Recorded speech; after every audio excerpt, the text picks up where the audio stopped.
Ladies and gentlemen, please take your seats and take a moment to silence all your cell phones. Also, please welcome to the stage the president of NYU, John Sexton.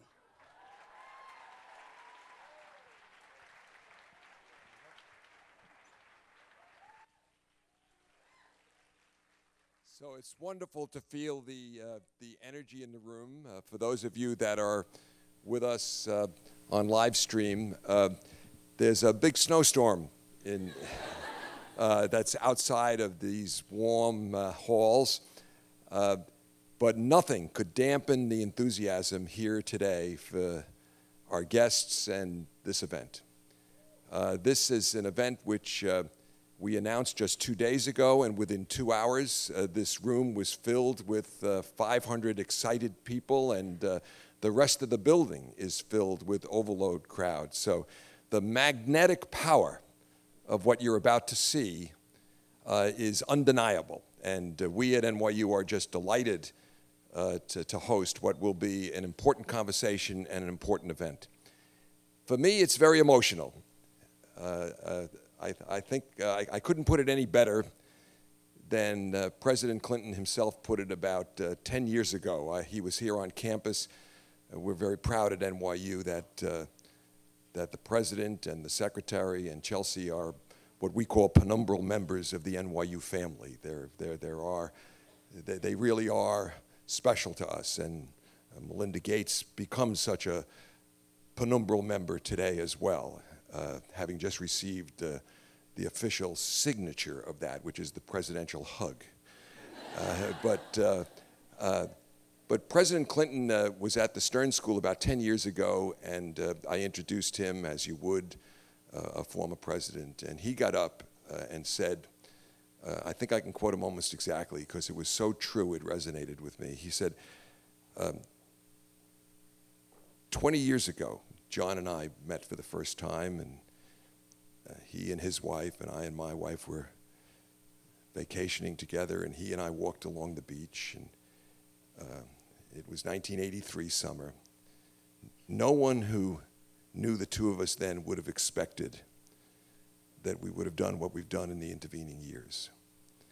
He said, we've both been very lucky, and we both married over our heads. And I have to say that's a reality with which I live. But it also captures something very important, the extraordinary talent of women. I think he would say, and I would say, that most of the great things in our lives have either been a result of the coaching of the women we love or what they have done and brought into us refractively. And today is about girls and women, an extraordinary potency for the world as we go forward, a potency which must be captured. And that's what these three extraordinary women will be discussing today. So with that, and a warm welcome to all of you, both present and with us in other ways, and a warm welcome to them. I give you Melinda Gates, Secretary Hillary Rodham Clinton, and Chelsea Clinton.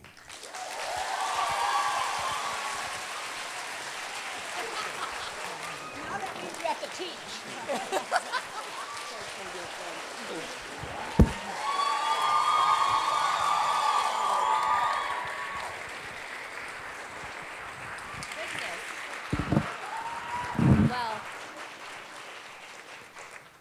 Thank you, John, and thank you again for the hug, or the hugs, I guess, on behalf of my mom and Melinda. Thank all of you for coming out on what is quite a snowy day in New York City. I'm so excited to be here this morning with my mom and Melinda to talk about a new partnership between the Gates Foundation and the Clinton Foundation, focused on a global review of progress for women and girls from 1995 until today. And we'll talk a little bit later about why we've chosen 1995 as the starting point. I think today is clearly self-evident as why it's the ending point. We'll be aggregating data from traditional sources like the World Bank, the UN system, the World Economic Forum, and some less traditional sources like Google.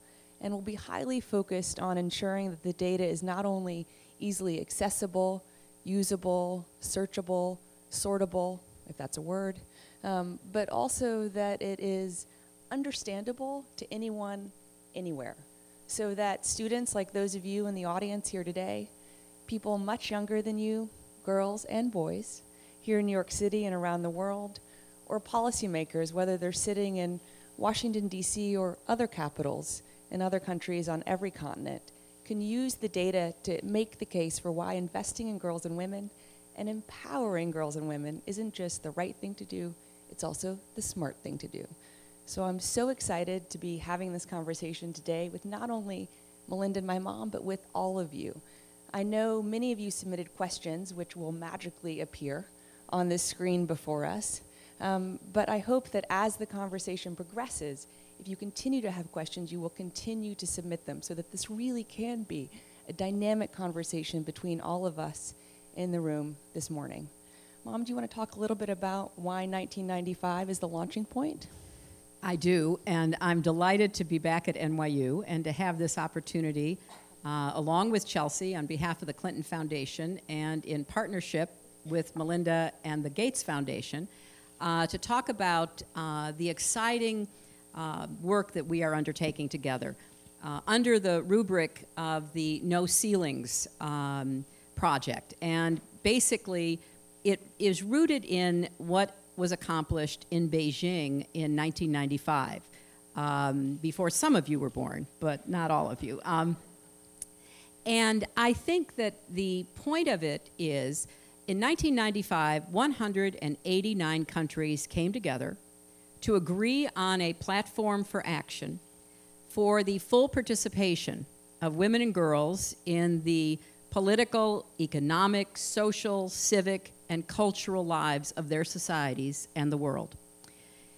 And we have seen progress, but we've also seen that there's not an adequate base of information and evidence that we can draw conclusions from about how much progress has been made and what the gaps for action and decision-making still are. So when we began thinking about this project, there is no organization that I respect more than the Gates Foundation and the work that Bill and Melinda have done in demonstrating the importance of measuring what you care about. If you care about immunizing children, or if you care about whether women have access to credit, or you care about any other marker of where we are in the world in terms of a positive, progressive agenda to not only include but empower, as Chelsea said, women and girls, then you have to have good information. So Melinda and I began talking about this, and the Gates Foundation has a lot of experience in doing this work and doing it extraordinarily well. So today we are announcing this partnership, and we're thrilled to be partnering with Gates. The Clinton Foundation No Ceilings project will be partnering with others as well on different aspects of our work. But this is our cornerstone foundational partnership. Because if we don't have data, we really cannot tell you or ourselves about what we've accomplished and what is left to be done. My final point would be that in looking back at the platform for action that came out of Beijing, it was the most comprehensive statement of what women and girls should be able to do in their lives that has ever been agreed to in the entire history of the world. There are a lot of countries that changed laws because women couldn't inherit property, women couldn't have a bank account, but there were a lot of countries that looked like they were doing something that didn't really translate into real change. And so part of what we want to do through the analysis of the data is to be able to say, okay, country X, you have a law against women being cut out of or prohibited from inheriting their husband's property when the husband dies.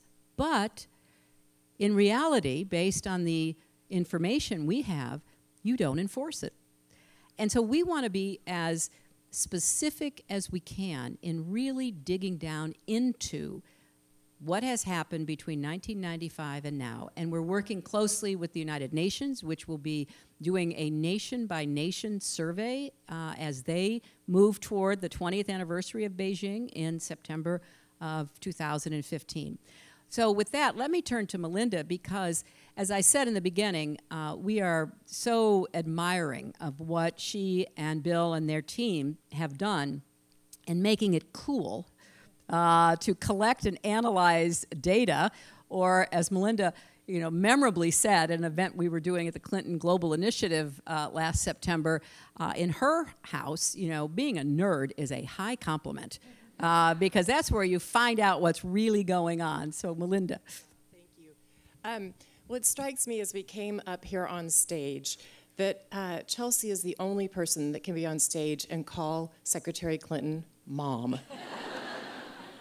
And what we're talking today, because we are going to talk about data a lot, because it's really important, but we're talking about moms around the world. And we're talking about daughters around the world. And we're talking about friends around the world. Those are the people who are behind the statistics that we'll talk about. And when Secretary Clinton first approached me about this project, I was absolutely thrilled. It was so easy for me to say yes to this. Because as I have started to look more and more at the issue around women and girls, which she has led for so long, and Chelsea's now doing work in this area, the first thing I went to was the Beijing conference. I mean, it stood as this marker of where we finally were going to really start to measure and look at where we can make progress. We put a stake in the ground as a world, and I was a young woman then. And so when I look forward and I say, what's possible for women and girls? We've made progress, absolutely, around the world, but we haven't made nearly enough progress. And the next 20 years, we want to see huge progress for women and girls. And so when I look at the development community, we're not lifting all boats in this tide of development. We're lifting some boats, but we're not lifting enough boats for women and girls. And when I sit down with women in the developing world and talk about what their aspirations are, they talk about their daughters. They talk about educating their daughters and their sons, but their sons are more likely to be educated than their daughters. And they want for their children, and those children want a different life. So when I look at what's happened in global health in the last decade, why have we gotten child mortality down so much? That is the number of children who die before their 5th birthday. It's because we have data. We have real data in that community to say, country by country, where are we getting the death rate down? Where are we delivering vaccines? And where we're not doing that, we see the gaps and we target them and we go after them. And it's made an enormous difference in childhood deaths, even in a place like Ethiopia that has a very low GDP. And we can talk about that a little bit more, but data makes a huge difference in terms of where you make investments and where you can see that you're making progress and where you're not. And I think, Could I just add, Chelsea, just because I think this is a really important point. obviously.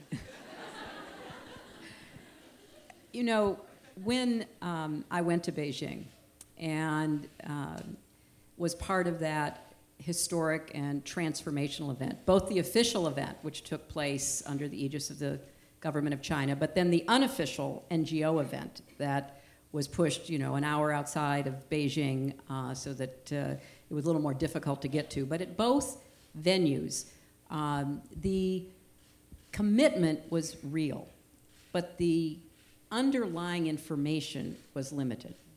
Now, when I became Secretary of State and doing the work of translating women's rights into human rights is one of the great causes of my life, and I wanted to make that part of our foreign policy, I ran into the same problem all these years later. And as Melinda said, we have in some areas, particularly now in health, very good information. We have more good data developing about girls and boys in primary education, but not beyond. We still are not very well informed about that. On political participation, quite limited. On economic participation in the formal economy, very limited as well. So I began to do this work as the Secretary of State to try to begin to get that data. And we partnered with the UN Foundation, with the William and Flora Hewlett Foundation, and some other partners, including Gates, to begin this process. So that's what we're excited about, is that we can take this whole debate, this whole cause, this movement to the next level if we have information that we can use and act on. I think, one of the things that my mother did when she was Secretary of State was to codify that effort in something called Data 2X, to ensure that we were tracking data for boys and girls, women and men distinctly, so that we could have a differential rate of progress assessed, whether we were talking about political rights or economic rights, social rights, inclusion in families, communities, countries. And I think one of the reasons, Mom, you did that is that not only kind of would it help us better understand where we'd made progress and still where gaps remained, and to be clear, no country in the world, including the United States, has fulfilled its commitment to the Beijing platform, but also to help strengthen the argument that I referred to earlier, that investing in women and girls isn't just the smart thing to do from a moral standpoint, but it's also the smart thing to do from an economic and a strategic standpoint. Could you talk a little bit about why those arguments have emerged more powerfully now versus, say, in 1995 when it was much more of a human rights orientation? I think that's an important point because back in '95, we were really standing on the shoulders of women and men who had advocated full equality for women and girls going back hundreds of years, and in particular to an event held here in New York State, up in Seneca Falls in 1848, which had the very first declaration of sentiments about women's equality. And it was an incredible combination of women who were on the front lines along with abolitionists. Frederick Douglass was there. So it laid out the moral argument. The fact that it has taken so long in so many places to realize that, I think, is somewhat disheartening, but in the great sweep of history, there's been a lot of progress. So when you fast forward to the last decade, and as someone who's made the moral argument and the humanitarian argument and the equality argument, it struck me that I needed to be making arguments that were rooted in evidence that disbelievers and skeptics would respond to. Because I kidded my staff in the State Department that, in 2009 and 2010, when I started talking to heads of state and government and making the case for why they needed to change their laws and include women, there'd be a little bit of like, okay, there she goes again. Now, pretty soon we'll get back to the really important stuff. And there wasn't a recognition that it's really important whether your women are educated, whether they have health care, whether they are participating in the economy. So thanks to work that is being done by, as Chelsea mentioned, World Bank, now the International Monetary Fund under Christine Lagarde, the World Economic Forum, other groups, we now have data, if you take just the economy, about what a difference it would make for the gross domestic product of every nation if women could participate equally in their economies. And that work, which wasn't really available until relatively recently because we didn't even have the information aggregated effectively to look at women and girls' participation, is now making a difference. I was struck when Prime Minister Abe in Japan came into office, and he said, one of the best things we can do to get the Japanese economy moving again out of stagnation is to get our smart, educated women into the workforce. And he wrote an op-ed about it in the Wall Street Journal. I sent him a letter, told him, go, Prime Minister. And yet he's running into a lot of problems because every society has different embedded obstacles. Some of them are legal or regulatory, like, IMF has just published a study of all the countries that still make it illegal for women to hold certain jobs. And in some countries, it's hundreds. It's against the law to drive a truck. It's against the law to do things that maybe not every woman would want to do, but shouldn't be foreclosed from other women trying. So now finally we're getting into understanding what a difference this makes, not just for women or for their families, but for entire societies and countries. And that's, to me, the great frontier that this partnership between us will be able to push boundaries even further. And Melinda, has that been your experience as well in your travels? Do you see countries more willing to consider why investing in women and girls won't just sort of satisfy the U.S. Secretary of State's concerns, but also really is in their long-term best interest? Absolutely. And I think you have to make that economic argument, particularly when you're in talking to a prime minister, a president, the foreign minister, the head of the finance department. They don't want to hear unfortunately, they don't want to hear the moral argument or the rights argument. That's just the truth. They want to hear the economic argument because they are trying, their job is to lift their whole country up. And they know women are part of it, but there are a lot of cultural issues where sometimes they don't want to look at the women's issues. But when you can make the economic argument, and then when you start to work in the country, the thing that I love about data and why we sort of call ourselves data geeks, honestly, back at home, which Bill and I are, when you're involved in a business, you're looking at the aggregate data, but you're looking at the micro data too, and everything in between to take apart what needs to be fixed. So when you go in and make the economic argument, you get in the door and you start to work in a country, then you can take it all the way down and say, do women have property rights? Are girls moving beyond primary school to secondary school? Our data around girls in secondary and tertiary schools is terrible right now. And a lot of them aren't making that bridge for a lot of reasons. And the data can be extremely prescriptive about then where to go and work. But if you don't have data, then you don't even know which areas to invest in, whether it's health or whether it's education. And really, maybe education might be working in a big city, I'll make it up, maybe in Nairobi, but boy, when you get out to the edges, out in Kenya where most people live in the rural areas, probably not working. In fact, we know the teacher ratio is awful out in those places. So the data is very prescriptive about then where would you intervene, not just as an NGO or civil society, but where will you also advocate to their own government to put their resources in, along with World Bank and along with the IMF. And that's how you can use data to really make very, very specific progress around key issues for women and girls. And that is one of our goals. Exactly.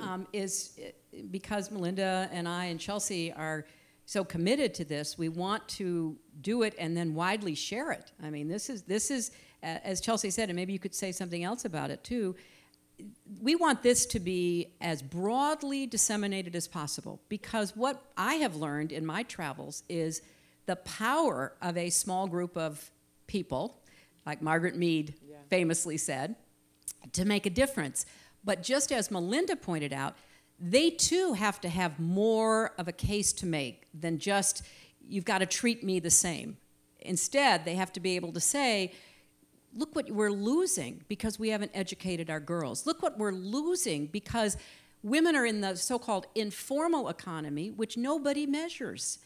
I remember an economist telling me when I was in Africa in the 90s that, you know, the women who I saw in every village, on every drive that I made, who were carrying firewood, who were manning the market stalls, who were caring for the children, who were in the fields planting and harvesting the crops, that they were not part of the economy.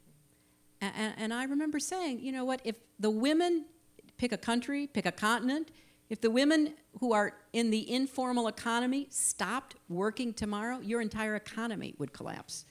So we need to be valuing work that women do, and we need to be opening doors so that more women are able to participate in the so-called formal economy.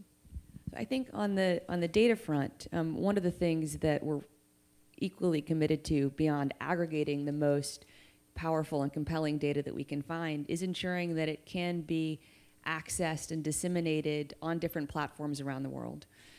So many of you probably know there are more cell phones in the world today than there are people. But most of those cell phones are not the smartphones that probably many of you have in your pockets. So ensuring that the data isn't only accessible in a written form, sort of old-fashioned Gutenberg style, and isn't only accessible online, but that at least bits of it can be accessible through SMS technology, is something I'm deeply passionate about. So that girls, boys, women, and men in places where there are widespread cell phone technologies but not widespread smartphone technologies can have equal access to this information so that they themselves can make the case why investing in them and in their daughters is the right and smart thing to do. Just to that point, I think one of the most fascinating things I saw, it was about 8 years ago in Africa, and now it's become completely widespread in both Kenya and Tanzania, and we're seeing it in the Philippines, is something called mobile money. They call it M-Pesa, which is Swahili for mobile money in Kenya. And on your old cell phone, not a smartphone, you can save money and have it go into an account. And what that means is for a man or a woman in a remote rural area, but particularly women, they can save $1 on their phone a week. They can save $2. They're not welcomed in the banking sector. One of the things we're going to measure is how many women are actually part of the banking sector, can save or get a loan. It's tiny from what we know so far in the developing world. But when you can save on your phone, you can start to save up those school fees. And so now what we're working on is hooking that cell phone account up to a real bank account. So where we have hundreds of thousands of women's savings and loan groups, 15 women come together and they save together, and they might start a small business or take out loans from one another, we can hook those up via their cell phones to a real bank account so they become part of the formal economy. And do they ever have power? The last one, I've been out to lots of these, but the last one I was out in was literally 2 weeks ago in Tanzania. And I walked with a woman, and we met other women along the way, and we all walked almost an hour to her village savings and loan. The women had only had their village savings and loan going for 2 months, and they were already starting a business to bring in a new breed of chickens to their area, because these new type of eggs would hook up to the market in Arusha that was an hour and a half away, because people want to eat those kind of eggs. And I said to the women, tell me what the difference is from when you started to your group to like 2 months from now. What would I have seen 2 months ago? And they said, you wouldn't have seen hope on our faces. We now have an economic means. And the men, their husbands, were teasing them about the power that they were getting by hooking up to the formal sector in the market. That can be done all over the world and done so incredibly easy. But that data that they get on their phone about what's in their account and do they have the money for the school fees when it's time to come around is so powerful for them. One of the questions that just materialized and then disappeared, so I hope it will rematerialize, on the monitor in front of us, focuses on an area that I know all of us are deeply passionate about. It's from Kathy DeMaya, who asks, as an engineering hopeful, my sister was discouraged in pursuing a male-dominated field. How can we diminish discouragement of females in masculine professions? And this question clearly is relevant in the United States and around the world. And it's one I'm so passionate about because if I think of the arc of my own life, this is an area where here in the United States, women have lost ground. So in 1987, when Santa Claus gave me a Commodore computer for Christmas, thank you, Santa Claus. Which I'm afraid to say was the year I graduated from college. So women comprised more than a third of computer science graduates. When I graduated from Stanford in 2001, women comprised more than 20% of computer science graduates. And in 2011, women comprised just 16% of computer science graduates across the United States. So this is an area where we're losing ground in the US, and unfortunately those statistics are mirrored in most of the OECD countries, where women in areas that are fundamentally about creating the future, and certainly are areas where we know in the United States so much of our future job growth will come, are areas where our participation is not only at a level playing field, but is a diminishing one. And so Mom, Melinda, what are your thoughts, since both of you are in fields often dominated by men, about how you encourage girls and women to pursue their dreams regardless of the current demographics, so that when they're at places like each of you are, they're helping to ensure that those behind them will face a level playing field? So I actually am one of those rare computer science majors. I know Graduated you are. in '87, got scooped up at Microsoft, and I didn't realize how few women, to be honest, were in computer science. I should have negotiated my salary harder, is what I decided. But I am so passionate about trying to get girls, and it really is girls, into science and math. And we're doing that, a lot of people are doing that through a STEM program that's focused on science and technology and math in the United States. But where we lose girls are those critical middle school years, where girls and boys start to lose some of their self-confidence, but girls usually first. And they need that teacher that says to them, when you got 20 math problems and you got 3 of them wrong, that's okay. Keep going. That's how you learn, by getting some things wrong. And when the teacher asks the question and the boys all raise their hands and the girls are actually kind of not sure they know the answer, the girls actually know the answers in the same rate as the boys. They're just not as aggressive about putting their hands in the air. So we need to encourage girls during those really key hard years, those 4 years of middle school, to keep going in math and science, that they have the same brain capacity. These are great fields. I absolutely loved my career at Microsoft. I wouldn't have traded it for anything in the world. It was a blast, but I worked around a lot of men at Microsoft, and I worked around a lot of men in computer science, but I found that fun, and I found it challenging and stimulating, and I learned a lot of things. And so showing girls that they can be good at those kind of professions, and having women who are in those professions mentor and talk to girls more, I think that's one of the things we can do to help. This is a really important question that goes even beyond the so-called STEM areas, because Melinda's absolutely right. Something begins to happen around the middle school years. And those are tough years for both boys and girls. I vaguely remember that. But I think that for young women, it becomes a period when they begin to doubt themselves, and when they unfortunately acquire the perfectionist problem. If they don't get 20 problems right, oh my gosh, that is a catastrophe. And they begin to sort of lose confidence, and that is often most evident in switching out of some of these courses, even though they loved them until they were 13, 14, 15, or whatever. This is not, when I look at the broad sweep of no ceilings and the full participation of girls and women, we have a lot of work to do in the developing country, and we spent the first part of the session talking about that. Because if you are one of the 6 million missing women in the world, because nearly 4 million of the women under 60 were killed before they were born, or were permitted to die, or maternal mortality took them and their mother. I mean, you don't have any chance at all. And it's the most stark sort of statistic and metaphor for the real difficult challenges that we face in a lot of the world. But even here in the United States and in the other developed countries, if we get past the laws leveling the playing field, the regulations leveling them, and all the rest, we are left with attitudes, and we are left with sort of the doubts and uncertainties that plague even highly qualified women. And as Melinda said, those hands go up, and that's why Sheryl Sandberg wrote a best-selling book called Lean In.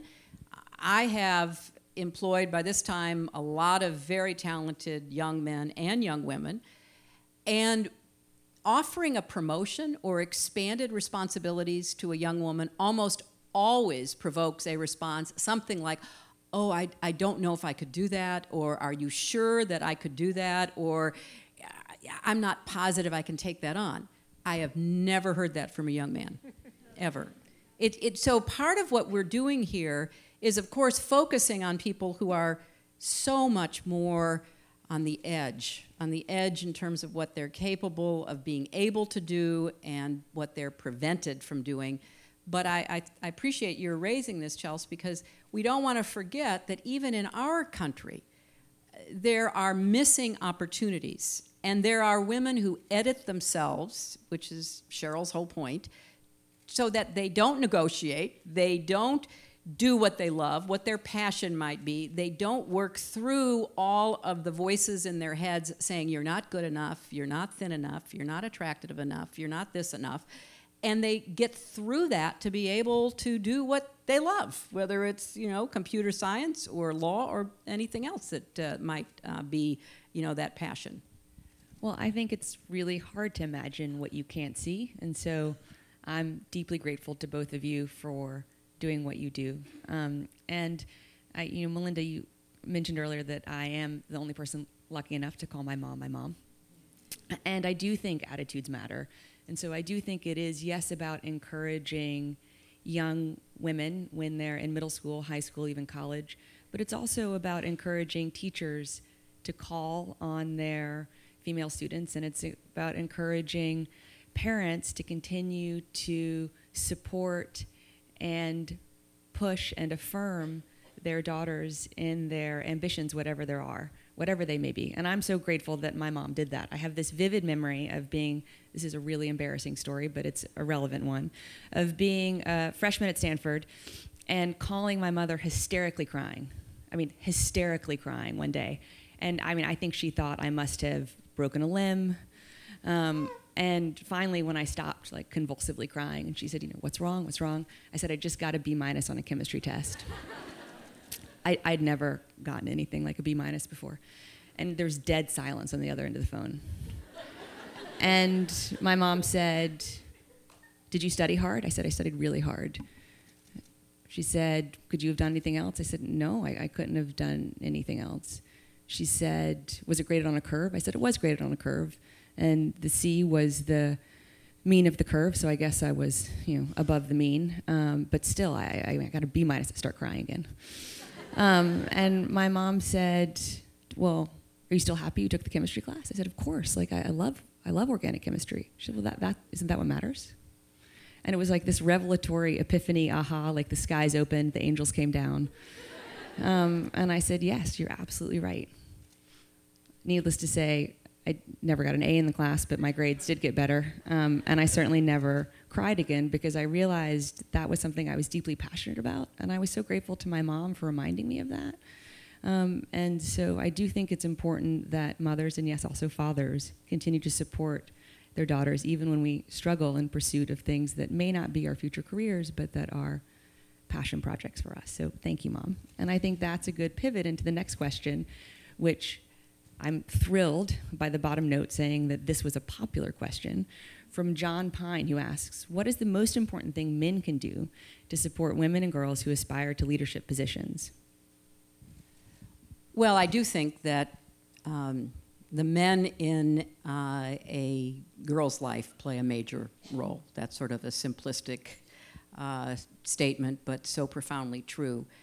Fathers, grandfathers, uncles, older brothers, people who will play that role of encouraging that girl to take risks, to do what she loves, to pick herself up when either she falls or is knocked down.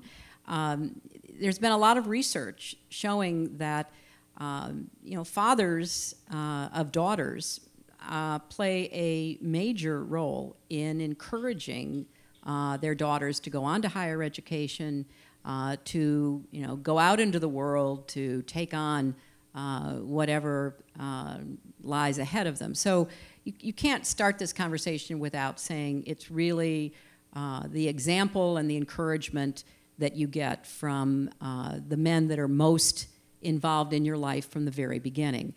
And that makes it especially hard for single moms who look for that kind of support. And maybe if a father is not in a son's or a daughter's life, then finding someone who is, because the resilience research that has been done now for decades is so fascinating, because it basically makes the point that somebody somewhere, a teacher, a clergy member, a neighbor, a coach, somebody somewhere helped that child navigate through perhaps some difficult life experiences.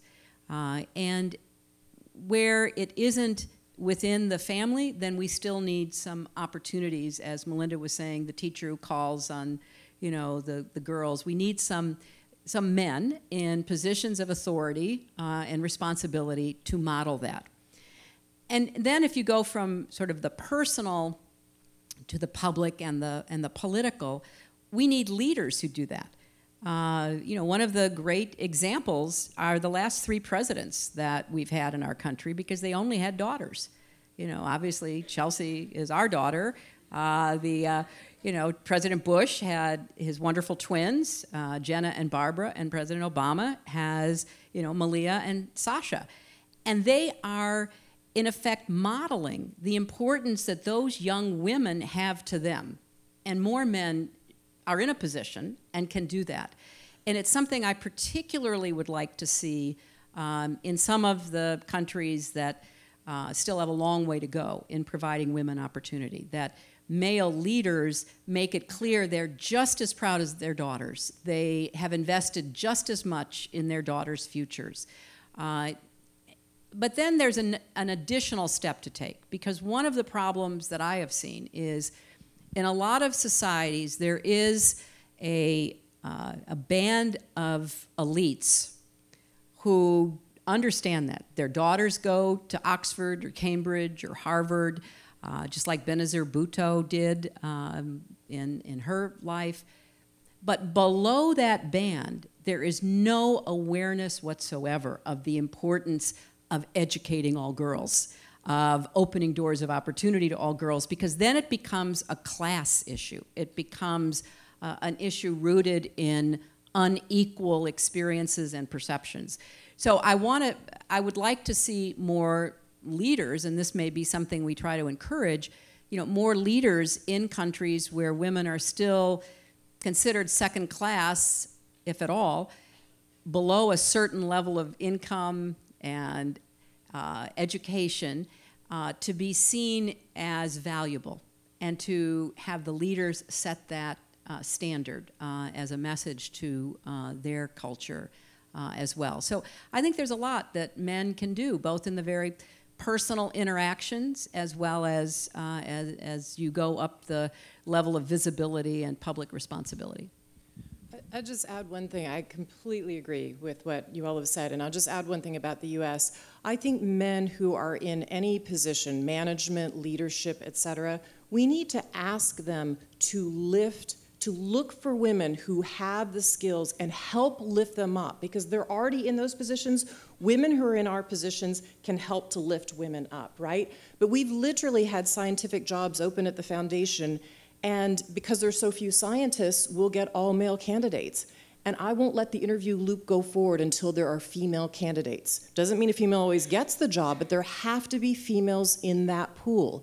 But we also, if you're in a position of leadership, I could name 12 women specifically that I know Warren Buffett has supported in their career, and he saw in them that they were ready for the next step, but somebody wasn't willing to take the risk, and he pushed from behind and he pulled from above, and he made sure those women got to the next step, and those are some incredible leaders. But it takes men in those roles to do that. Warren, for me at one point, when we were very early in the foundation, Bill was well known, obviously, because he was running Microsoft. He was running Microsoft full time, and I was spending a lot of time at the foundation, purposely behind the scenes. But a writer called and asked Warren to write an article about Bill and the foundation. And Warren said, well, I'll do an article for you, but it will be about Bill and Melinda, because they're running the foundation. And that needed to be said, because we were running it together, and quite frankly, I was spending more time. But it takes men using their voice and their position to both mentor and sponsor women to then pull them up. And I think it also then is dependent on those of us who have a platform to celebrate men who are doing that. Mm-hmm. Right? To talk about examples like Warren, or to talk about examples like our past 3 presidents, or to talk about the courageous men who've been on the front lines of combating female genital mutilation in the developing world. What has really changed female genital mutilation demographics in specific countries have been courageous men, often imams and clerics, who have stood up and said this is not the religiously or the morally right thing to do. And so I think we need to do a better job of holding up men who are terrific champions of women here in the United States and around the world. Jamie Foster asks, what is your best piece of advice for aspiring female changemakers? Well, I think one of the best pieces of advice that I've ever heard from anyone is Eleanor Roosevelt in the 1920s, who said that, you know, women in politics or in public roles should grow skin like a rhinoceros. I think there's some truth to that. Just as I believe if you look at the challenges of, you know, being a change maker and being willing to buck the establishment, which obviously is what change making requires, it's important to learn how to take criticism seriously but not personally. And to do that, you have to be willing to hear what others who are your critics are saying and to evaluate where they're coming from. What is their basis for that? And some you will dismiss because there's another agenda that has nothing to do with you or promoting the cause you're attached to. But some will be giving you good advice. I mean, there's that old, you know, saying that your critics can be your best friends if you listen to them and learn from them, but don't get dragged down by them. And that, again, is hard for anybody, but it is particularly hard for young women just starting out. I think that it is true that in the whole leadership arena, there are different styles, and we have celebrated the different styles of men for a very long time. You know, Franklin Roosevelt had a different style than Churchill. Certainly, you know, you can go back in history or even on the world stage today and see, you know, some people are soft-spoken, some people are much more outspoken, but there are different styles of leading that have become accepted over the course of many years that men have. We're still developing what are acceptable styles of leadership for women. I know when I used to try lawsuits as a litigator, there was always a lot of thought given in legal circles about, you know, what a female lawyer in a courtroom, for example, should do to present herself. You know, what you had to wear. Back in those days, you know, it was those ridiculous suits with the little ribbon tied around your neck. Go back and look in ancient history, you'll see them. But it was an effort to begin to define, you know, women on a public stage. And we've come a long way from that. You can look at members of Congress. I'm so proud of the women that I served with in the Senate. They do not all look alike. They do not all dress alike. They are much more able to express their independence and be accepted and celebrated for what they do and how they do it. But I think you have to be intentionally thoughtful about this as you assume a role in the public arena without it making you less authentic or undermining your confidence. And that is not an easy task. I tell you that from many years of experience and a lot of you know, missteps along the way. So start with a passion for what you want to do, what you want to change. Become as well educated as you possibly can. Get all the evidence. Practice your arguments. Don't assume just because it's the right thing to do, people will do it. To go back to the early part of our conversation, and then work on your own confidence and your own ability to withstand the inevitable criticism that will come your way. Linda, to you.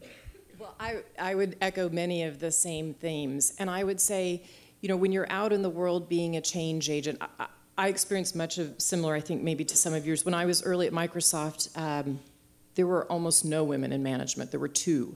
And so there were kind of two styles. And I actually tried on those styles. I actually tried on one and then the other, and I couldn't stand them. And I almost left the company, even though I love the technology, I love the sector, I love computer science. And finally I thought, well, I'll just try on my own style. And when I finally realized that I could be myself, people would start to ask me, how did you hire that amazing developer to your group? Why did they leave that project and come to yours? Why did you get that great person? It's because they happen to like my management style and want to work under who I was as an authentic person. And it taught me an incredible lesson to just be myself when I managed people. And that's what I try to do, this be authentic. And that's why I look so forward to when we have lots of women of different styles and lots of types of leadership positions so we can go, wow, that's a style that suits me, that one suits another one. And the other thing I would just add to that, if you're a change maker in the world, you're usually up against something tough. I don't care what your field is.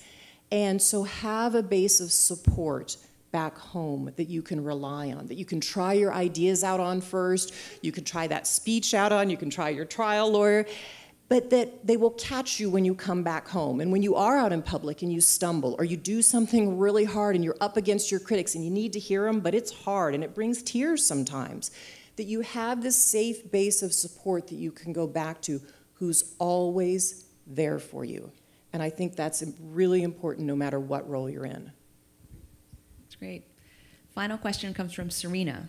Where do you see the status of women and girls in the next 10 years? Well, maybe I'll start. I certainly dream and hope that we will be so much farther than we are today. And I think we will be. I see incredible progress around the world in so many areas. If we invest in the health of a child, young, a girl or a boy, and we invest so a mother knows her children will live, and we put economic means in her hands, she's twice as likely to plow it back into her family. And every mother that stays in school longer is twice as likely to keep her daughter in school longer. So if we empower women, they're going to lift their children up, their whole family up, including their daughters. And that virtuous cycle gets going, and then those daughters lift the next generation up. So I want to be able to measure that so we can see the progress, so we can see where we intervene. I also want to see countries like the US have more female leaders in Congress. Some African nations are doing better than we are in terms of women in parliament. I want to see women on all kinds of stages and platforms all over the world, in management positions from top to bottom. You're starting to see that in the US. You're seeing it a lot in the Nordic countries, quite a lot. But I want to see that across Africa and in India and China. When you start to say half of your workforce is not yet employed, and they could be, if you start them on a healthy life and you educate them and they want to be, I want to see us make enormous progress on those issues around the world in the next 10 years. Amen. The only thing I would add, because I think Melinda has so well captured it, is what we are trying to do in this project is to look forward 20 years. This is not just a backward look. Okay, where were we in 1995 and how far we have come? But let's throw it into the future, 10, 20 years, and try to link actions that different actors in society could take that would move the agenda forward for girls and women.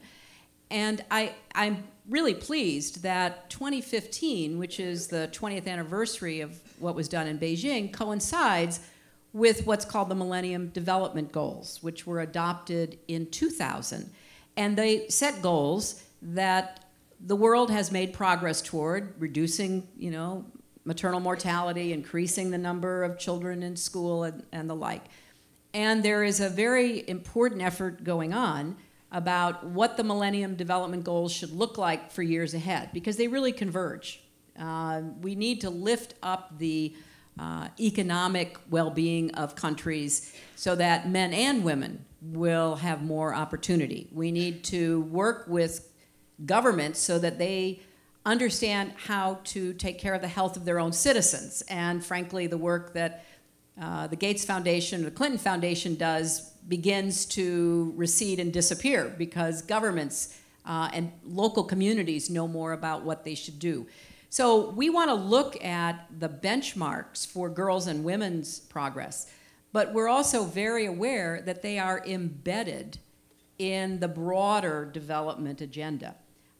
Because at the end of the day, if you don't improve drinking water, or you don't improve transportation, or you don't improve the seeds that are used by smallholder farmers, the majority of whom are women, and you go down this long list, then you put a ceiling on the development of your entire country.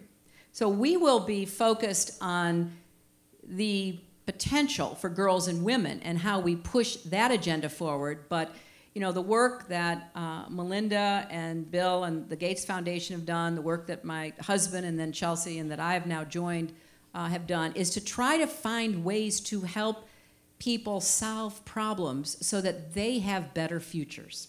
And they knock down those artificial barriers to the God-given potential that every child comes into the world with. So I see this in and of itself as a very important platform to help set the agenda that will realize a lot of the goals that Melinda has mentioned.